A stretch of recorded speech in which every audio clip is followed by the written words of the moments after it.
and welcome to another episode of I Could Never Be here on Popcorn Talk Network. Guys, thank you so much for taking the time to join us, to be able to learn, to be able to better yourself. It's a new week, and that means a new chance to make an impact in the world around you and the people around you, and an impact on your own life by following your dreams and, most importantly, putting in the work to make them happen. Guys, I'm a huge sports fan, so the past week has been amazing. March Madness, college basketball games every single day, every single night. It's been awesome. And one of the best parts of this year, the craziest parts, is that it's been a year of upsets. I mean, number 1 and number 2 and number 3 seeds losing left and right.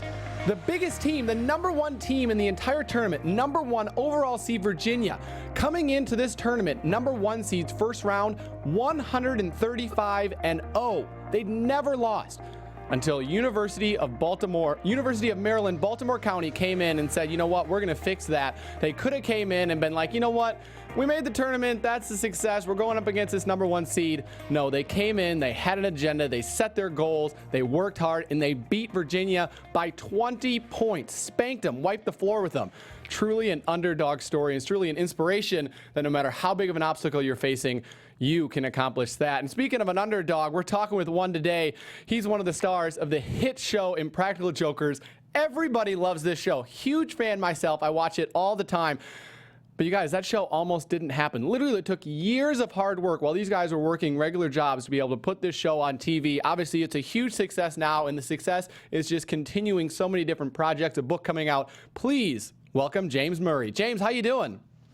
What's up, man? How are you? I'm doing great. You know, your undergrad is from Georgetown. They also didn't make the tournament. My Badgers from Wisconsin didn't make it. So what's going on? No, what do you do? It happens. It happens. I mean, these are powerhouse schools that are not making the tournament. But you know what? I think you're busy enough with everything else that you got going on. Season 7 of Impractical Jokers right now. Season 8 just got picked up. You're talking about a movie. You got a book coming out. That book you're trying to get picked up and is going to be put out on TV.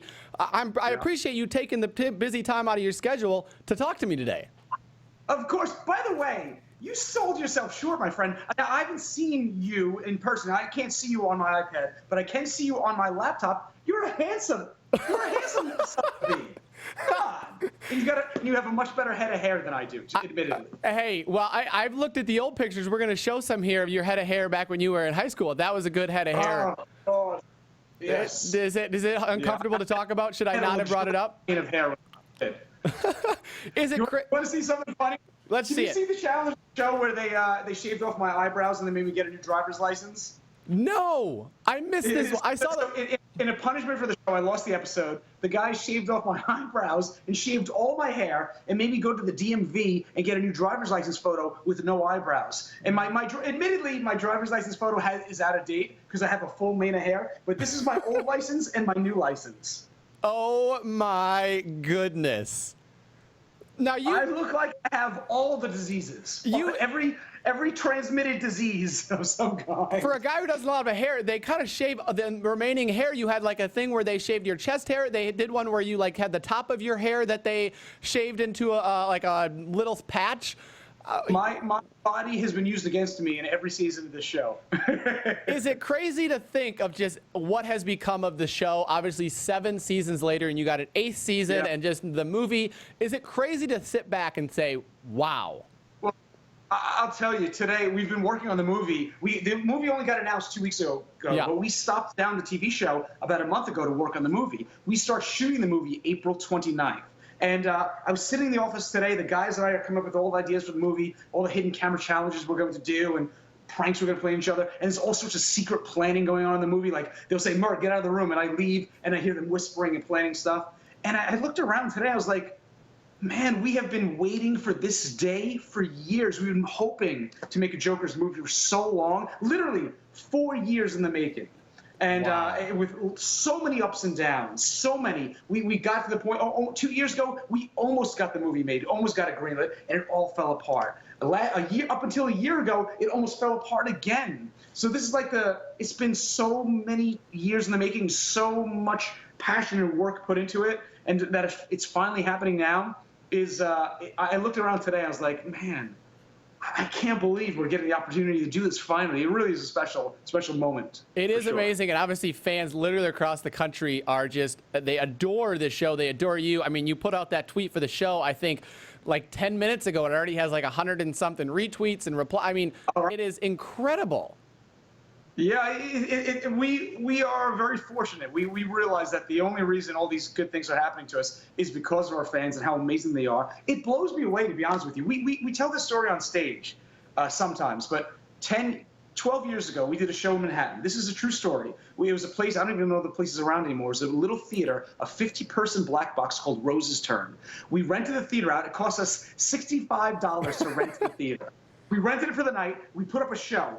2 people bought tickets to see us perform, and the tickets were $5 each. So we lost $55 in the night. We split it 4 ways for the loss, you know? And then, like, 10 years later, we sold out Madison Square Garden. And it doesn't escape us how amazing that is. And we realize that the only reason all of this is happening is because of our fans, and I can't believe it. I can't believe it. It's really is a dream. It literally is our dream come true. And it really is just people seeing you guys for who you are. I mean, that is why I think so many people love the show. Is it's you guys 100%. It's what you guys have always been. You didn't change for the show. You're not, you know, coming up with these major scripts to just josh on each other. No, it's literally you guys who are best friends making fun of each other every single episode. Yeah, that was, I think that's the special ingredient. That's what kind of cracked the code, if you will.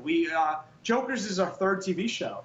I sold an improv comedy show to A&E years ago, shot a pilot, didn't go to series. Guys and I sold a sketch comedy show to Spike TV about us, shot the pilot, didn't go to series. And each of those times it wasn't we couldn't find the right format for what was real to us, what was organic to us, what was special about the 4 of us together, which is that we're best friends. We've always been best friends for literally, they're my childhood friends. I grew up with them. I met them when I was 12 years old, you know? And that's the secret. It's that if the cameras weren't around, we would still be doing these things. And I think that's what people relate to. They feel like we remind them of their best friends, of things they used to do when they were younger, of the best friends that all the pretense goes away and they're just themselves with. And I think that really is what resonates with people. So it took us a long, long time to find the hook, to really find the special sauce, if you will, of what makes Jokers unique. Absolutely. How do you guys embrace the challenge of coming up with things that are new? 7 seasons in, I mean, so many episodes, over 100 episodes, and you got a movie. How do you embrace that challenge of keeping it new, keeping it entertaining? We made a pact in season 1 that if the show ever felt like it wasn't progressing the format, if we ever felt like we weren't creating good content and it was becoming stale, we would quit the show. We would end the show immediately. And that's the challenge. I mean, the 4 of us push really, really hard on that. Like even the movie, the creative for the movie now, I feel like we're pushing the edge of the format of the show. Like every season, the format grows and changes and moves into new directions. Like I was a big proponent 2 seasons ago of pushing the show into our real lives. So we did this punishment where we were punishing Sal. He had no idea it was a year-long punishment. Yes, I love this one. In real life, Sal, on the TV show, he climbed up onto a statue in front of a museum here in Manhattan, and he grabbed the statue's nose. In real life, that's illegal. We got sent a letter by the Department of Homeland Security, truly, saying you cannot do that. Please explain what happened here. And he doesn't know that it got dismissed. We had to send a letter back. We sent him footage of the TV show, explained it was in the moment. There's no harm done, and they dismissed the case. We did not tell him that. We kept it going and going and going for a year. Eventually, it led up to him getting called to testify in a deposition before the Department of Homeland Security. It was all BS, you know what I mean? And I love that. It pushed the show into a new direction. Something happening in your real life that was negative wasn't real. Now, the show is pushing into a whole new direction again because there's something going on. I can't say what. I'm going to spoil it. You can spoil it. You can spoil it, Mar. Not mine. That's amazing, and it's not real. And the guy has no idea. Think about that for a second. Something amazing happening in your life, it's part of your life. It's not real.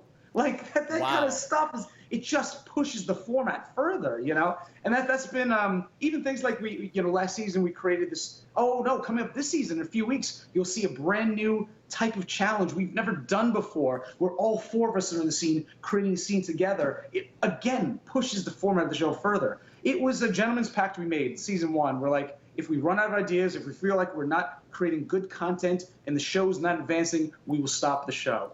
And I feel like we're still creating. I feel like the show's at its peak right now. It's really hitting its stride. Last season was, I think, the best season we had. Oh, absolutely. I full well agree. And I love that year-long prank. I mean, I remember watching it and thinking, man, the amount of work that must have went into this. And the people, obviously, the entire cast knew about that.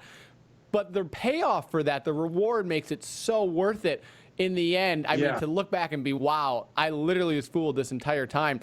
As the seasons have progressed, you're talking about expanding that boundary. Has the line for challenges and punishments kind of exceeded what you initially thought in season 1? Have you gone further? And obviously you have tattoos now and piercings, and there's so much. Has that expanded since what you initially thought it would be in season 1 and 2? Yes and no. Our boundaries are the same, and I think that's what makes the show special, is that we are not pranksters. We are real guys with real limitations. We were raised by our parents to be, gentlemen. We have the same quandaries as we do in season 1, the same limits. And just the fact that we're pushing those edges, we still will never cross those edges. That's what makes it likable. That's what makes the show endearing. Because one of our big problems with hidden camera shows always was you feel bad for the victim. In our show, we're the victim, so you can't feel bad. We're willingly putting ourselves in this position, and it's we're at the mercy of our best friends. Has there ever been a point? I never thought I would skydive. I never thought I would swim with sharks. I'm damn sure.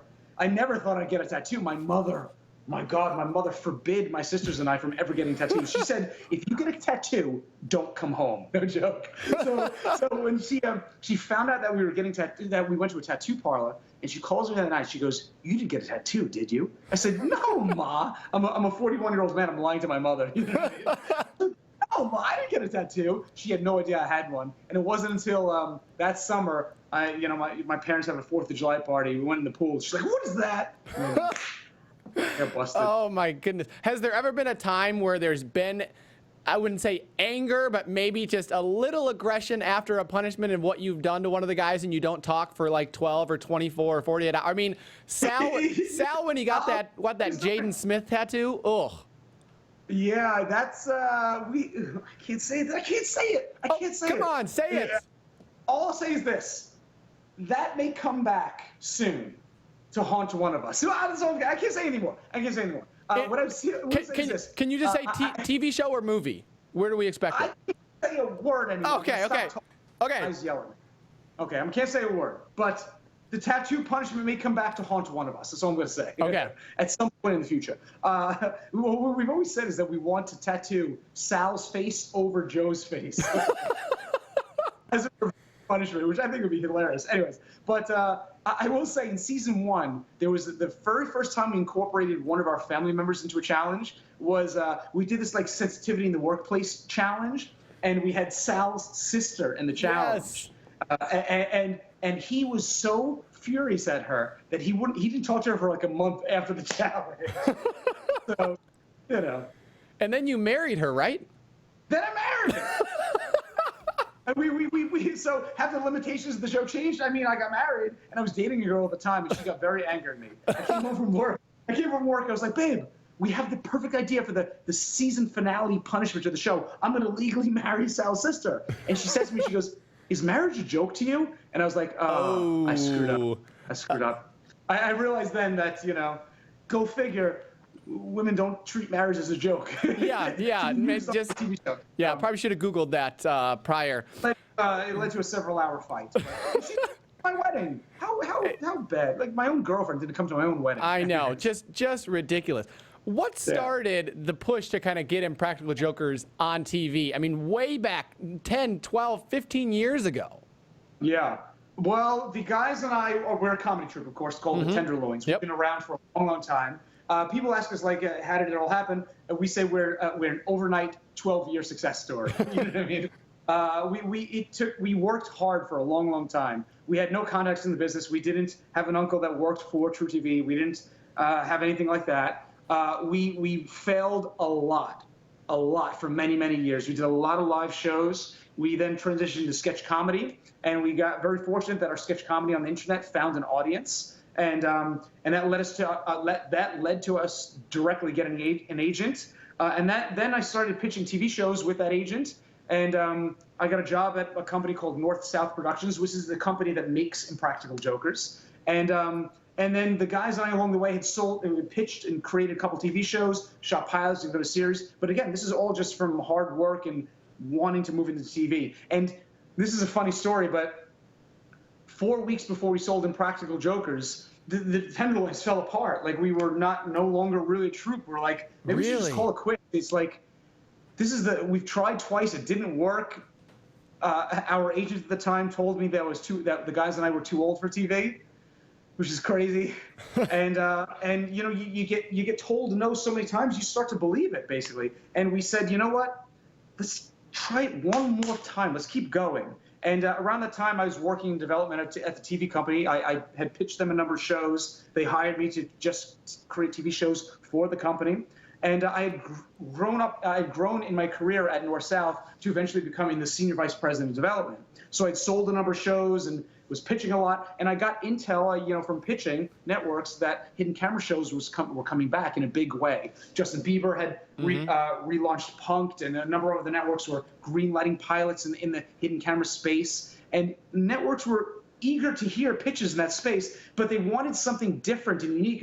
What's the new version of it? What's a new spin on the hidden camera format? So the guys and I got together, Joe and I used to be roommates back then. The guys and I got together at our apartment on Wall Street, and I said, I think I can sell a hidden camera show. What is our version of the hidden camera show? So the four of us created the idea of this upside down hidden camera show where the pranks are on us, not the public. It took away the number one problem people have with a prank show. And we truly don't even consider it a prank show. We consider it a hidden camera show where the joke's on us, you know? And what we wanted to do was create a TV show that puts our friendship first, our friendship on display, and the things that we really do. It captures who we are together. And so we shot the sales tape. I pitched it through my job at North South, and that was it. And then it was the right idea at the right time with the right chemistry between the four of us, and it hit. TruTV recognized the specialness of it, and we were very fortunate that they bought the show, and I can't believe we've gone the distance at this point. It's been what a wild run. What a crazy, amazing, successful wild run. Yeah. What was the conversation like? You know, after all the times when you're saying you got turned down or you shot a pilot and it didn't get picked up, did you guys come together and was it just like, man, like what the heck? What is wrong? Or what was the emotion that was in the group at that point when you're getting told no? It's funny. You react according to your character. You know, we all have different reactions to it. I'm the kind of person that I never believed I could not achieve something. You know, that I was very fortunate with the way my parents raised me, that they taught my sisters and I to just shoot for it and go. And I never believed that the guys and I together were not unstoppable. I felt like the four of us had something special together. And this is, if you ask the guys, they'll say that I've always had this overblown sense of our ability. You got a foolproof plan. Yeah, I guess so. From the beginning, I felt like there was something special. I mean, the guys are so amazingly talented. Like, Sal is the funniest, most talented person you'll ever meet. Joe is hysterically funny in a classical way, in the Three Stooges kind of way, in a Leslie Nielsen kind of way, in a Mel Brooks kind of way. You know, Q is a brilliant, brilliant writer and has an edge to him and to his performance that none of us have. And gives the show, it really turns the show on a slant and an edge that we don't have otherwise. And I felt like there was always something very special about the four of us together. And I always believed we could achieve it. And so we react differently. When people tell me no, it makes me, when we would pitch a TV show and get turned down, we'd audition for something and get turned down, it would make me want to work that much harder to honestly to prove them wrong, to show that we can achieve something. You know, we were told by several people, in the know that don't bother making a movie. It'll never happen. You'll never be able to get it off the ground, so on and so forth.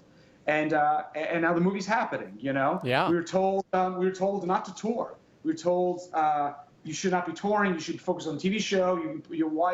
Why are you spending time touring? And the tour has grown and grown and grown and become one of the most satisfying parts of our careers, because when you film a hidden camera show, you have no idea how it's affecting people. Yeah. You don't get to meet the fans. And to be able to perform and see how it's affecting people in their lives is a blessing, and it really is special. Every moment on stage, we're performers. We love performing.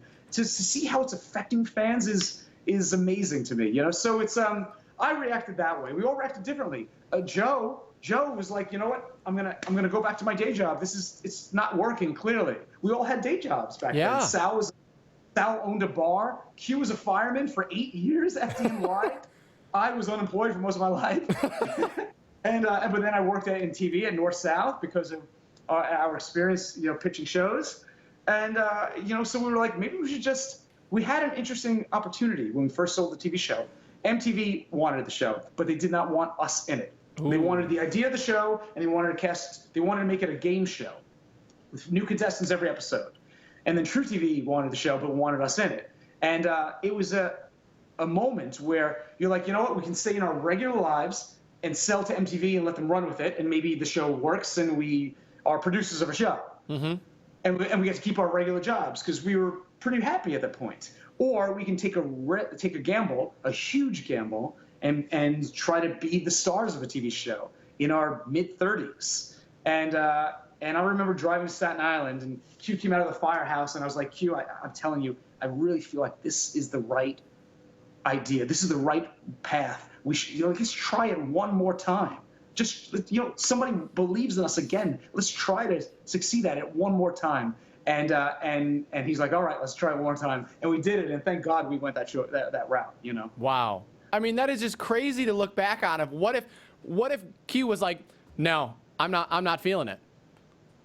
It happened. When we sold the show to Spike TV, we had an offer from Fox as well. Fox wanted to do a pilot with us, and I got outvoted. By everybody, by our agents, by the guys, because they thought, and I understand the logic. They thought that we had a better shot at going to series on Spike. It's a smaller network, yep. Much less competition. I totally get the logic. But I was like, let's shoot for the top. Let's keep going for it. So it's entirely possible that there's, if you believe in the multiverse, multiple parallel universes, there is a universe in which we went with MTV, and who knows, maybe we're more famous now. Maybe the show tanked. I have no idea. Now I gotta ask, because I had read that Q was initially a fill-in for another person, or was there another member? Not a fill-in. We're all close high school friends. The Tenderloins originally, when we created the Tenderloins in 1999, there was a fourth member of the group named Mike Macchio. Okay. A dear friend, still a dear friend of ours.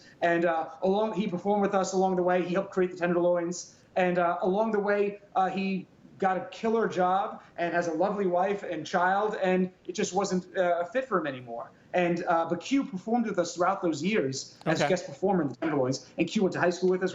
Q was one of my closest friends in high school. And then when Mike stepped out of the troupe, Q very naturally came in, and we were moving into sketch comedy at that point anyway, which is heavily scripted, and that's Q's forte.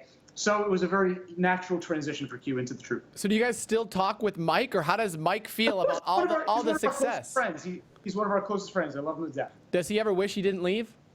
I can't tell you what's in his heart, but he's got a wife, a beautiful baby. His daughter was just on our show. Oh, awesome! Put her in now, which is great. And I have nothing except Terminator machine and a few plants in my apartment. So he's probably winning out. Well, he's found love and success.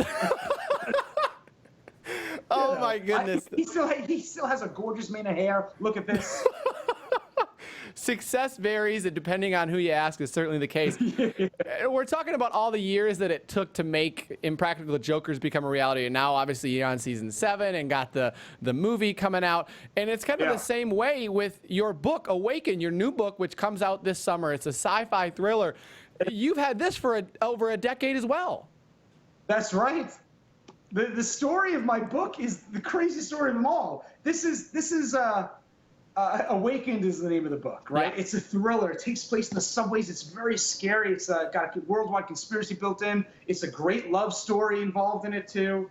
There's killer stakes in it. It reads like the very best 13 episodes of the TV show 24. I wrote it as a TV series in book form, right? Mm-hmm. The idea was this. Like 13, 14 years ago, I had this idea for a short story. And I told my friend about it. He goes, you know what, you should write that. I dare you to write it. So I wrote it. I sent it to him. He calls me up like 20 minutes later. He goes, this is a book. You wrote a chapter of a book. You write the whole book around it. And I had a job at that point where I worked from home. So I was like, you know what, I should try to write the book.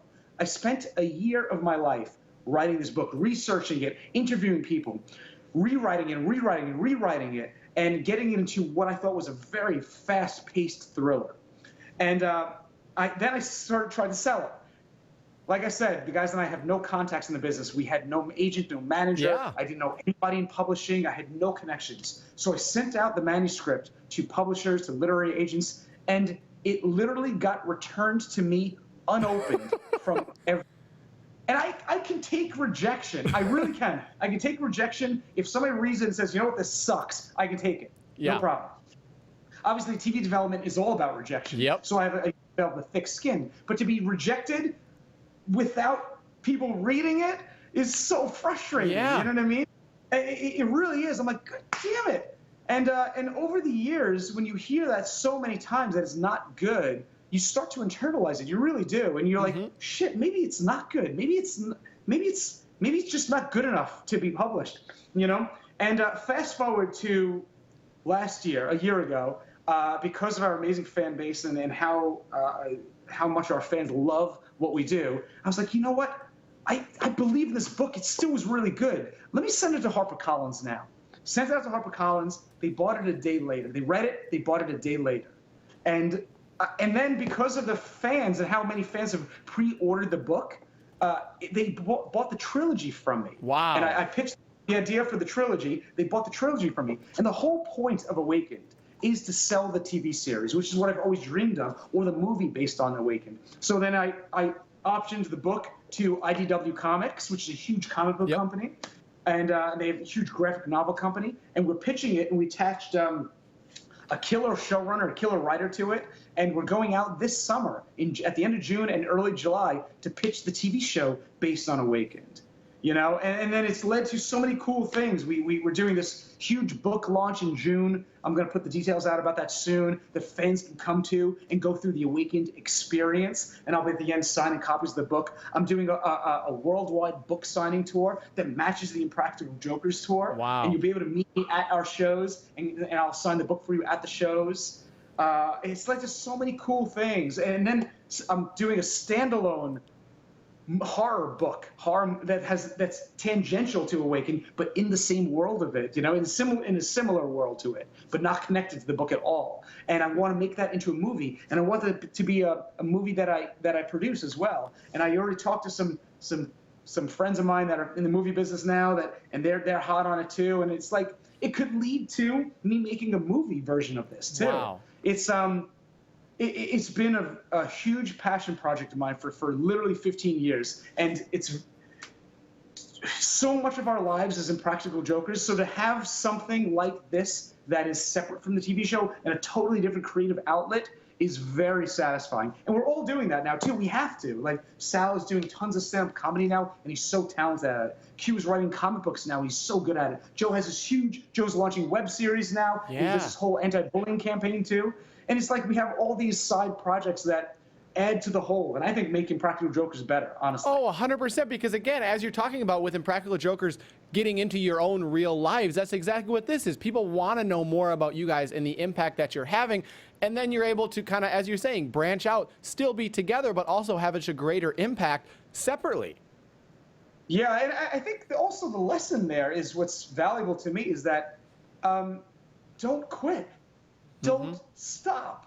Don't stop. Don't take no for an answer. Just don't stop. If you love it, keep doing it. I loved the book. I never doubted that it could. You know, I always believed that it was a good book. That people would be excited by it, would love to read it. And I guess the lesson is just don't, and the same lesson with the Tenderloins, don't quit. If you love it, keep doing it. And don't take no for an answer. How much have you learned to embrace timing and how important timing is? And sometimes when you want something to happen, you're forcing it and you're saying, oh, this needs to happen, and I have this plan, and I have this plan. And instead of saying, what's the timing of this? How do we make it happen? Yeah, I think that's a lot of it. Years ago, the guys and I'll tell a short story. The guys and I got into a program called PSNBC, which I maybe still be around. And it was a program designed to cultivate new talent. Basically, you get in, you audition for them. If they like you, they'll give you a showcase. You put up a show, and talent reps from different networks or from NBC will go there, or casting execs too, will go there and see if you fit for other projects, right? And there was a gentleman that worked there that ran the program, and he invited us into the program. We put up a show, we performed, and afterward, I asked him, I said, what did you think of the show? And he said to me, I did not understand what he said at the time. Now I understand it. He said, you guys are funny, but it's not time yet. I said, what do you mean? He goes, you haven't found your voice yet. The time's not right. Wow. He said, come back to me in your 30s. And I said, what? You were 22 at the time. I was like, you're out of your mind, you know? And I didn't understand it. And now I understand it. The time wasn't right. He was dead on accurate. The timing wasn't right. We hadn't lost enough yet. We still, am I allowed to curse? Yes. We didn't have an edge yet. We didn't have the attitude of, who gives a fuck? We want to do it because we love it and we love performing with each other, and we just want to make each other laugh. We didn't have that edge yet. And you need that voice, that own voice, that, you know, to succeed. You really do. You need to have the voice of, who gives an F? I want to do this. I love doing it. Why can't I do it? And he was dead on accurate. He was totally right. The timing was not right. We needed to find, and some people unfortunately give up before the timing's right, or they never are able to match timing with the right idea, and it just doesn't sync up. You know, we were very fortunate, and that's, I think, where a little bit of luck comes in too, that you're able to keep the machine going until all the parts lined up just the right way, and then you succeed. So what kept you guys going? What was your driving force? What was your motivation? And what still is your motivation as you go forward into all these projects? We keep each other going. I think that's a big part of it. We keep each other balanced. We keep each other driven. We give each other reality checks constantly. We are our biggest proponents and opponents at the same time. We are the voice that keeps things real, that keeps things going, and everything. We operate the Tenderloins in a democracy, which is both frustrating and really, really important, because it keeps everything grounded, and it keeps any one of us from spiraling or just, you know, losing it. Mm-hmm. It really is important the way the four of us operate. I think it keeps us grounded in reality, and I think we keep each other going. I think we are each other's inspiration, and that's the driving force for Jokers. Is just, I don't think about what's going to be funny to the audience. I think about just what's going to make Sal, Joe, and Q laugh, and what's going to. That's it. And I know that if Sal's laughing or Joey's laughing, other people are going to laugh because they're the funniest guys I know, and if they're the funniest guys I know, then what they laugh at is going to make other people going to connect with. So I think that's it. And I think I just love to create new material. I just love to create things, businesses, franchises, things that I think people will love. And I don't know. And I love that I get to do it with my best friends. That's so satisfying to me. It really is. I can't imagine. I have great respect for stand-up comics. I don't know how they do it. On the road, alone, performing. I don't know how they do it. I'm on the road with my best friends. I'm working every day of my life with my best friends, and that is so much fun to do. What do you mean by reality checks? Is that looking at each other and kind of just saying, hey, the fame is here, but we can't always give in to the fame?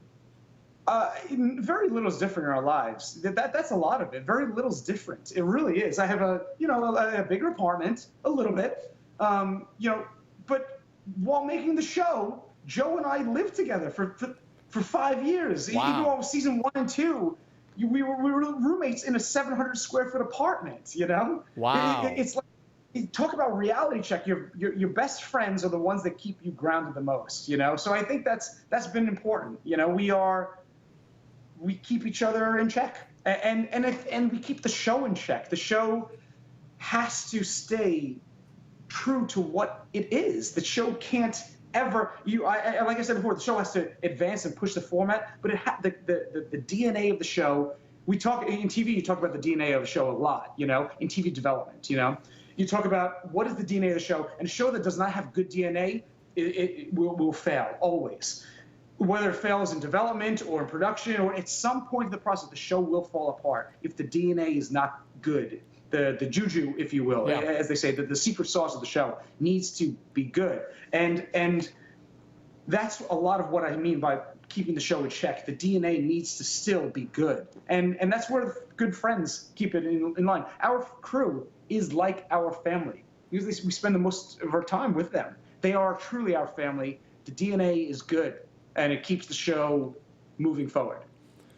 You do a lot of things. We talked about throughout this entire show, we talked about a lot of things. Obviously, starting with the Tenderloins and into comedy and a member of the Impractical Jokers, and you have your book coming out, Awaken, and that's now a trilogy, and then another horror that you're doing, and all these things we're so excited for.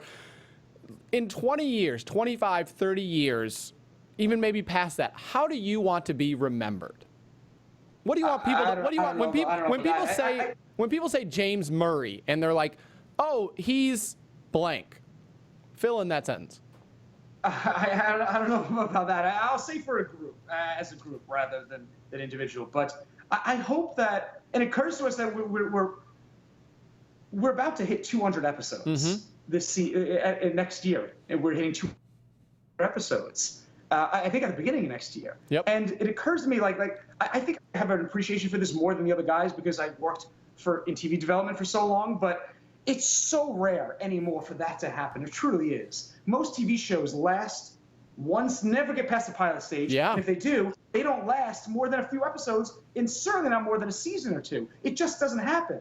I've sold a fair amount of shows at North South, and you know, they've all gotten canceled after a season or two. And I've sold a lot of pilots that never go to series. It's the way of the world, especially now that TV is so fragmented and streaming is so prevalent now. It just and people spend so much of their time on their phones and on their tablets, and it's just TV is not what it used to be.